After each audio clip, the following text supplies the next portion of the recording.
Of Oyo State, Engineer Oluwaseyi Abiodun, ably represented by the Honorable Commissioner of Lands, Housing and Survey, Mr. Kim Williams Fumilayo, the Honorable Minister of State, Federal Minister of Housing and Urban Development, Alhaji Abdullahi Tijani Mohammed Gorzo, the members of the State Executive Council of the Oyo State here present,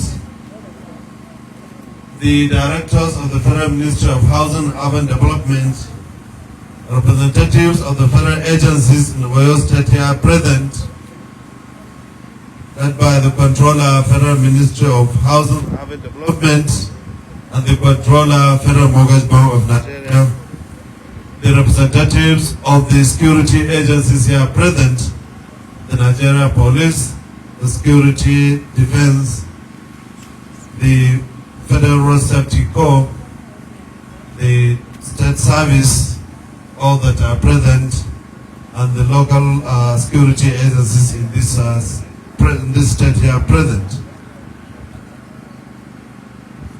The chairman of the local government, Oyo State, the head of traditional institutions with us, members of the press, the contractors here present, ladies and gentlemen.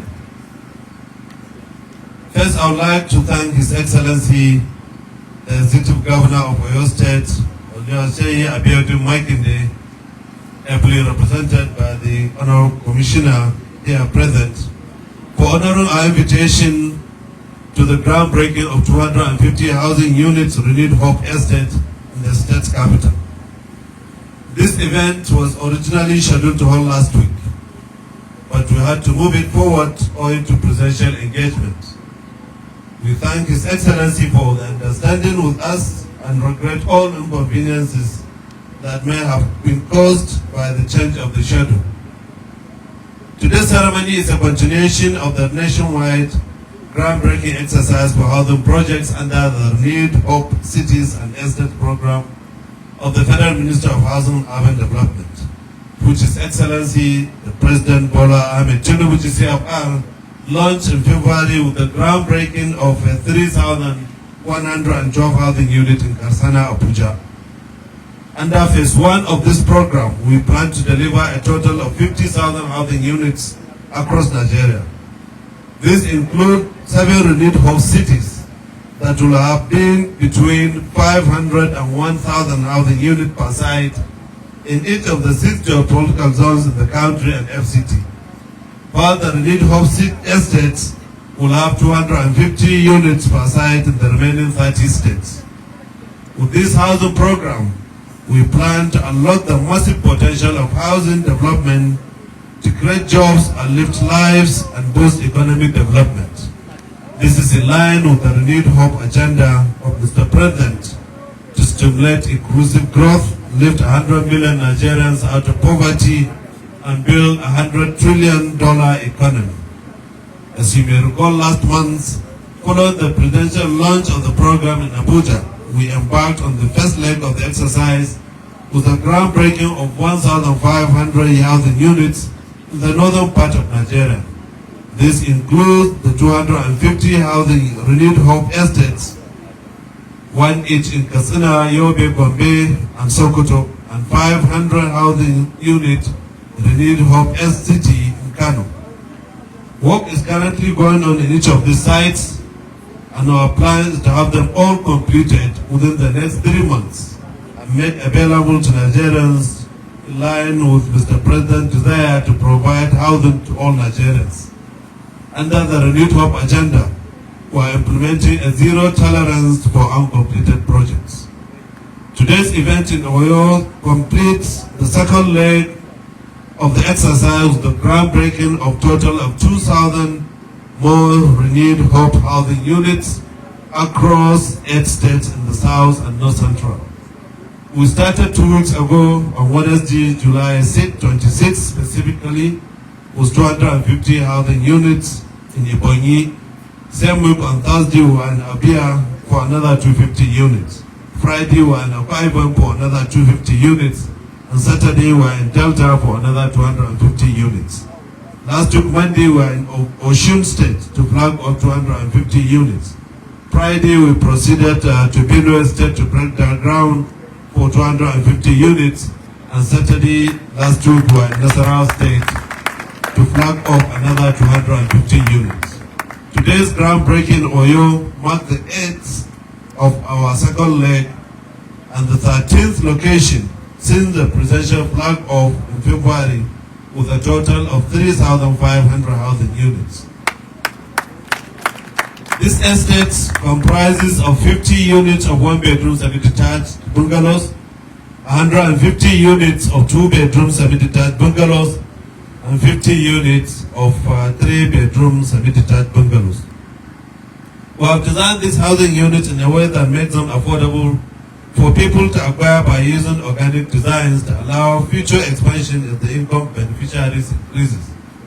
This means that a one-bedroom flat can be expanded to 2 bedrooms, and the 2-bedroom unit can be expanded to 3 bedrooms if the owner's financial situation improves or their family grows. As we perform this groundbreaking, I want to charge the contractors, Mrs. Skyhawk Nigeria Limited, Mrs. Blue Spark Nigeria Limited, Mrs. Blue Sea Investment Limited, and the Mrs. Harama Global Nigeria Limited to ensure that they build according to specifications. I want to emphasize in a very strong term that we will not tolerate substandard work from any developer. We will explore all necessary legal means to ensure that they deliver as a contract. If you collect government money, you must do the work. We also want the developers to adhere to the timeline and finish within 3 months so that we can begin the process of getting Oyo indigents to purchase and move in. To ensure affordability, we have created different options to enable everyone who has a sense of income and livelihood to own these homes once they are completed. This includes single-digit mortgage loan that beneficiaries can pay over 30 years, rent-to-own schemes, all provided by the Federal Mortgage Board of Nigeria, and outright purchase and installmental payments options for those who can afford to pay upfront. Statistics have shown that construction of one unit creates an average of 25 direct and indirect jobs. So for these 250 units in Oyo State, we hope to create jobs for over 6,250 people in various trades, from professionals like architects, quantity surveyors, civil engineers, mechanical, electrical engineers, to masons, plumbers, tilers, electricians, iron benders, carpenters, and laborers. We have seen unskilled laborers or workers at other project sites earning as much as 35,000 naira per week at an average of 5,000 per day. This amounts to about 140,000 per month. This in addition to the economic activities, including those selling food, supplying blocks, providing building materials, and the pure water. The value chain effect of construction work on this side is significant and creates a positive economic impact to the state. I want to state that under the renewed hope agenda of His Excellency, President Bola Ahmed Tinubu, GCFR, we at the Federal Ministry of Housing and Urban Development are very particular about giving Nigerians value for money. We are diligently funding this project from the 50 billion of the 100 billion 2023 supplementary budget that Mr. President approved for the ministry to ensure sustainability, quality, and geographical spread. It's important to say that the provision of land in a good location and accessible and at no cost is a key condition for siting renewed hope housing projects. The 12 states that we've mentioned covered under this 2023 supplementary budget are those that first provided the land. I want to assure that states that have not provided or been covered under will be included in the ministry's 2024 budget on a first-come, first-served basis, on the condition they provide land that is very accessible and at no cost to enhance affordability. At this juncture, I would like to appreciate and thank His Excellency, the Executive Governor of Oyo State, His Excellency Oluwaseyi Abiodun Makinde, for promptly granting our request for the provision of land that is very accessible and at no cost. This singular action has helped us to reduce as much as 30% of the cost of units in this estate for the benefit of potential owners. This is a dividend of responsible governance, and I applaud Your Excellency for this. I would like to also to appeal to His Excellency that the road or the access road leading to this site, though is accessible, but needs a little upgrade. I would like His Excellency to assist and ensure that this road is reconstructed to make it more accessible for the inhabitants of this estate. Before I close my remarks, Your Excellency, I want to thank and appreciate our President for providing the vision and the political will necessary for us to make a difference in terms of delivering decent and housing to Nigerians. The groundbreaking ceremonies for these projects demonstrate that Mr. President and indeed the federal government of Nigeria is committed to fulfilling the promises and responsibilities to all Nigerians. Long live Oyo State, long live His Excellency, the Executive Governor, long live the Federal Republic of Nigeria, long live Mr. President. Thank you very much.